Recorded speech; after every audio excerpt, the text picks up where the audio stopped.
तर यानंतरची बातमी आहे राज ठाकरे आणि उद्धव ठाकरे यांच्या संदर्भात। राज आणि उद्धव हे पुन्हा एकदा एकत्र पाहायला मिळाले। भाच्याच्या साखरपुड्याला ठाकरे कुटुंबाने हजेरी लावली। यावेळी राज ठाकरे आणि उद्धव ठाकरे हे एकत्र पाहायला मिळालेत। भाच्याच्या साखरपुड्याला ठाकरे कुटुंबाने हजेरी लावली। यावेळी राज ठाकरे आणि उद्धव ठाकरे एकत्र पाहायला मिळाले। साखरपुड्याच्या निमित्ताने ठाकरे कुटुंबीय एकत्र पाहायला मिळाले।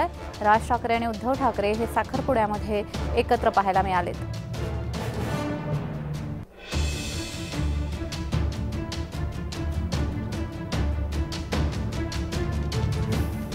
राज ठाकरे आणि उद्धव ठाकरे हे भाच्याच्या साखरपुड्यामध्ये एकत्र पाहायला मिळाले। ठाकरे कुटुंबीय साखरपुड्याच्या निमित्ताने एकत्र आलं होतं।